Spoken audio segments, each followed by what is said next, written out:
নিজের মেয়ের নাম আমার নামে দিয়েছো। আর তুমি আমার সন্তানকে হত্যা করেছো। নিবিড়, আই এম প্রেগনেন্ট। আমি কালকে ডাক্তারের অ্যাপয়েন্টমেন্ট নিয়েছি। আমি অ্যাবর্শন করে ফেলবো। কেউ তোমাকে নিতে আসেনি? না, পাপা এখনো আসেনি। তোমার নাম কি মা? রুহি,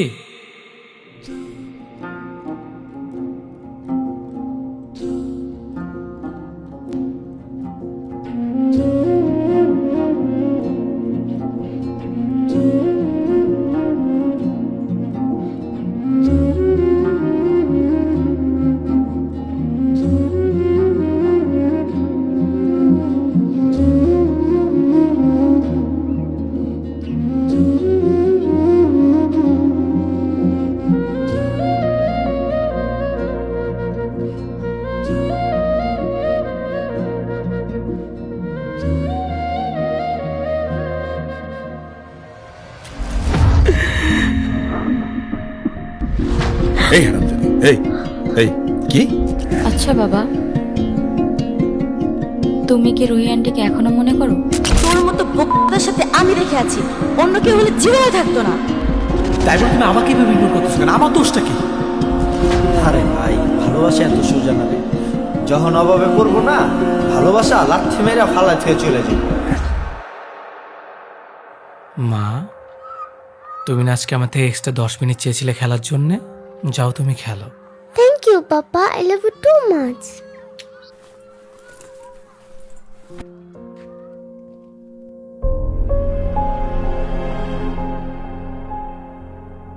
নিয়তি বড়ই অদ্ভুত। নিয়তিকে অদ্ভুত বলছেন কেন?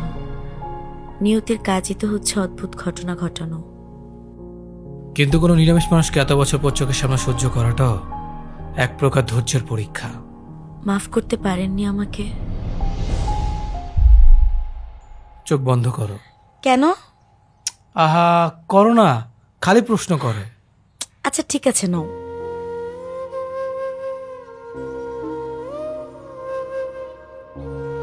চোখ খোলো। এ আর নতুন কি? প্রতিদিন তো এই একই সস্তা গোলাপ নিয়ে আসো। গোলাপ কখনো সস্তা হয় না। এটার দাম 10 টাকা হলো, এতে ভালোবাসা 10 গুণ। নিবিড়, তুমি না অনেক ফিল্মি। এত ফিল্মি হলে কি চলবে বলো তো? কেন চলবে না? সিনেমা থেকে তো বাস্তবটা অনেক বড়, তাই না? হইছে বোরিং আলাপ। এই শোনো, আমার না নাটকের অডিশন আছে, আমার যাইতে হবে। আর একটু থাকো, তুমি গেলে আমার সময় কাটে না, আমার কিচ্ছু ভাল লাগে না। আমি না তোমার মতো না। আমি অ্যাটলিস্ট কিছু একটা করার ট্রাই করতেছি। এই প্রতিদিন পার্কে বসে সস্তা গোলাপ দেওয়া, ফিল্মি স্টাইলে কথা বলা, এগুলা ভালোবাসার কোনো জাতেও পড়ে না। তোমার কাছে ভালোবাসার মানেটা কি? Just off. I am getting late, I have to go. That আমার ভালোবাসা নাকি ফিল্মি সস্তা? ভালোবাসা যেখানেই থাকুক, ভালোবাসা তো সুন্দর। এতদিনের সম্পর্কে রুহি যখন এই জিনিসগুলো বোঝে না, তখন খুব অবাক হই। কিন্তু শুরুটা কতই না সুন্দর ছিল। শোনো, শাহরুখ খানের মতো হাঁটু গেড়ে দুহাত তুলে প্রপোজ না করলে কিন্তু আমি তোমাকে মেনে নিব না। তাই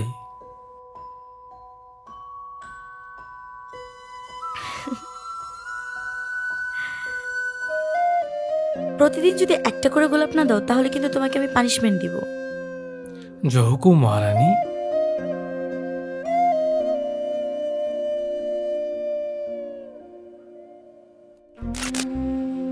আমি জানি নিবিড় আমাকে অনেক ভালোবাসে, কিন্তু আমার তো ক্যারিয়ার আছে।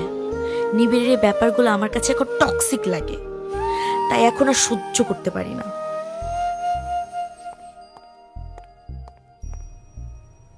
আরে জিজু, আপনি এখানে? হ্যাঁ, তোমা কেমন আছো? এই তো আছি, বাট আপনি এখানে কেন? রুহির জন্য অপেক্ষা করতেছি। ও আচ্ছা, আজকে তোমাদের নতুন নাটকের মিটিং। আপনার জিপ তো সেলিব্রিটি হয়ে যাচ্ছে। হ্যাঁ, রুহি আমাকে বলছে। ভালো করছে, আপনাকে নিয়ে না অ্যাটলিস্ট উপরে যায় নাই। আপনার সাথে না অ্যাটলিস্ট রুহির চায় না। যা ড্রেস আপ, যা স্ট্যাটাস, ইস, রুহির জয় যে এত খ্যাত। তুমি মনে হয় আপু পড়ে যাবা, তাই না? আচ্ছা যাও।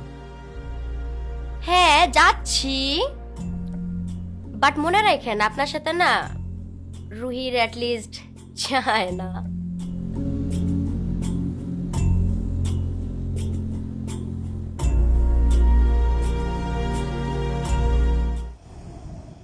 দোস্ত, প্রডিউসার রকি ভাইয়া তো নেপালে 3টা সিঙ্গেল নাটক নিয়ে যাচ্ছে। তাই নাকি? আমি তো ভাইয়ার অফিসেই আছি, মাত্র তো তোর পিকচার দেখাইলাম, ভাইয়া তো ফুল ফিদা। আচ্ছা, তাহলে দেখা করাই দিস ভাইয়ার সাথে। ভাইয়া তো তোকে কনফার্ম নিচ্ছে, তুই জাস্ট রেডি থাক। ঠিক আছে দোস্ত, আমাকে কিন্তু জানাইস। Be ready, future celebrity. ঠিক আছে।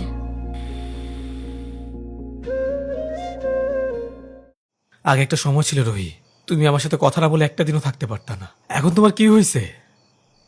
নিবিড়, তখন সিচুয়েশনটা একরকম ছিল, এখন অন্য রকম। মানে কি রুহি? কথা বলতে চাও না তুমি আমার সাথে? দেখো, আজকে সারাদিন আমি অনেক বিজি ছিলাম। তোমার এসব শীট মার্কা কথা শুনতে আমার এখন ভালো লাগতেছে না। তাই বলে তুমি আমাকে এভাবে ইগনোর করতেছো কেন? আমার দোষটা কি? নিবিড়, জাস্ট গ্রো আপ। এসব চাইল্ডিশ বিহেভিয়ার বাদ দিয়ে পুরুষ হও, কাপুরুষ না।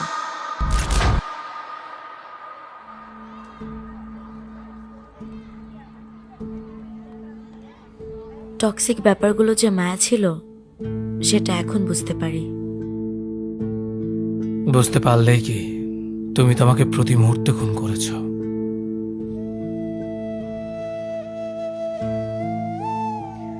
অনেক বছর হয়ে গেছে নিবিড়। 3 বছর 7 মাস 23 দিন। তুমি তো আমাকে ঘৃণা করো, তবু কেন মায়া? আমি তোমার ভেতর জন্ম নেওয়া জানোয়ারটাকে ঘৃণা করি।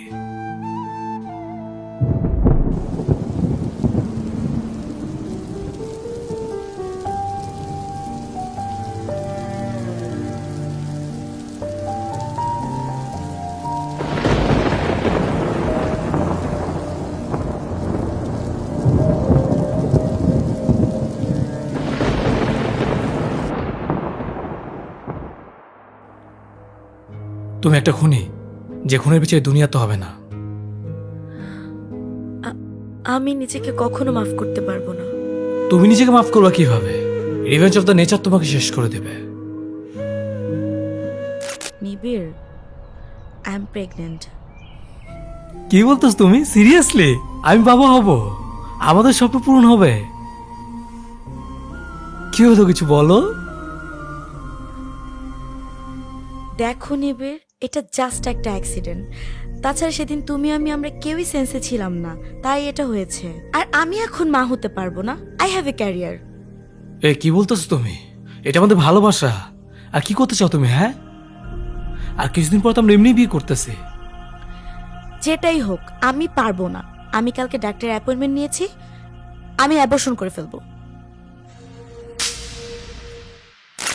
আচ্ছা, তোমার বাবু ভাল লাগে? হ্যাঁ, আমার অনেক ভালো লাগে। আমার না ইচ্ছে বাবা হওয়ার। আচ্ছা, জানো আমার না অনেক ইচ্ছা মা হওয়ার। আচ্ছা শোনো, আমাদের বিয়ের পরে ছেলে হলে নাম রাখবো রোহান, আর মেয়ে হলে নাম রাখবো রুহি। রুহি? আমার নামে আমাদের মেয়ের নাম রাখবা? হ্যাঁ, আমি তো পারলে আমার সবকিছু রুহিময় করে দেই। রুহি রুহি রুহি। হ্যাঁ, রুহিময় করে দিয়েছো।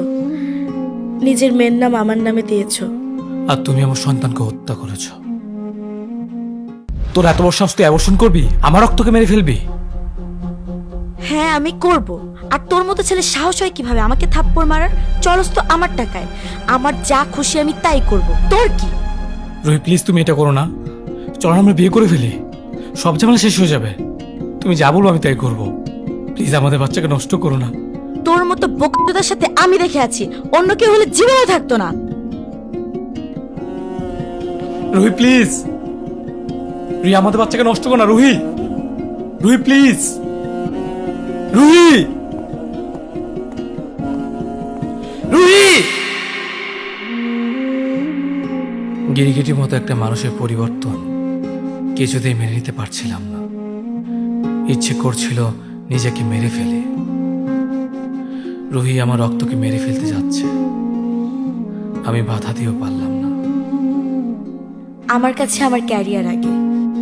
নিবিড় ভালোবাসায় অবসেসড হয়ে গেছে।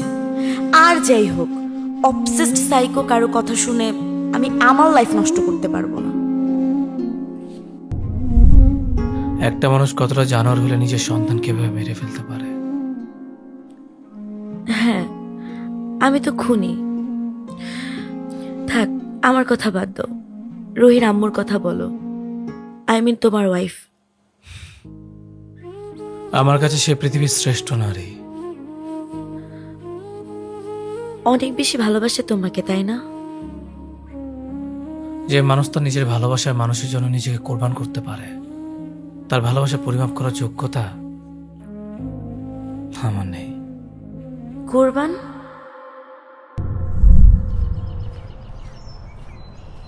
ভাইয়া আসসালামু আলাইকুম, কেমন আছেন? ওষুধ কোনটা কোনটা লাগবে বলেন। ধর মিয়া, আপনি একটা শুধু বিক্রি হয় না মিয়া। কি বলেন ওষুধ বিক্রি হয় না? আপনি না সেদিন বললেন বিক্রি হইতেছে ভাই। 50 প্যাকেট ওষুধ নিয়ে আমি 2 প্যাকেট বেচছি, এগুলো কোনো বিক্রি কয় মিয়া? ভাই আপনাদের কাছে আসলে শুনি যে ওষুধ বিক্রি করতে পারেন না, ওষুধ বিক্রি করতে পারেন না। আরে মার্কেটে তো এখন আমাদের কোম্পানির ওষুধের ডিমান্ড আরো বেশি, আর এখন তো সব ডাক্তাররা তো আমাদের ওষুধই লিখতেছে। বয়ানবাজি বাদ দিয়া ভাই সামনের দিকে দিয়ে মলমটা বেচেন যান। আচ্ছা ভাই, ওই যে গত 2 মাসের টাকাটা যে পাই, টাকাটা কি এখন দিবেন? আপনার কোম্পানির ওষুধ বেচছা আমার পাবলিকে আমার দোকান মোকান সব কারে লইয়া লাইতাছে। আপনি গোপনে আইয়া সামনের সপ্তাহে টাকাটা লইয়া যাইয়েন। ভাই আপনি শুধু রাগ হয়ে যান, আপনার সাথে কি আমার টাকা পয়সার সম্পর্ক? আপনি হইলেন আমার ভাই, আর ব্যবসা কি 2 দিনের? আপনি ওষুধটা রাখেন, বিক্রি কইরে আমাকে দিয়েন। এখন আপনি প্যাকেটটা রাখেন। হ্যাঁ আচ্ছা ভাই ফোড়ে। আচ্ছা ভাই, আসসালামু আলাইকুম। ফোন দেন আপনি যখনই প্রয়োজন, ফোন দেন। আচ্ছা ভাই ফোন দি মনে যান, 2টা টাকা যে নষ্ট হইব ওইটাই আমার লস।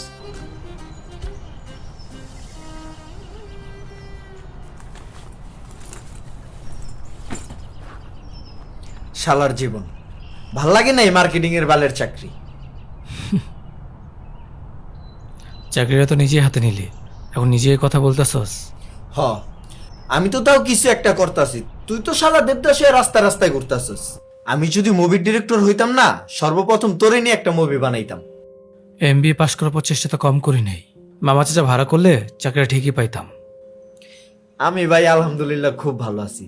আরে বেটা, মাস শেষে 10-15 হাজার টাকা তো ঢুকে পকেটে, খুব ভালো আছি। দোস্ত রহিন আমাকে বোঝে না, আমার কিছুই ভালো লাগে না। আরে ভাই বিয়াটা কর, দেরি করলেই লস, আর কত দেরি করবি? দোস্ত মাঝে মাঝে নিজেকে মারে ফেলতে ইচ্ছে করে। আরে ভাই ভালোবাসা এত সোজা না রে। যখন অভাবে পড়বো না, ভালোবাসা লাথি মেরা ফালা থেকে চলে যাবে। এখন তো আমি ভালো কথা কইতাছি না, আমার কথা তোর কান দিয়া ঢুকবো না। যখন হইব তোর লগে তখন বুঝবি। বন্ধু আমার ঠিকই বলতো, অভাবে পড়লে ভালোবাসা লাথি দিয়ে চলে যায়। সবকিছুর জন্য আমিই দায়ী। না, একদমই না। আমি তো বলবো তুমি আমাকে না শেখালে আমি দুই জীবনের মর্মই বুঝতে পারতাম না।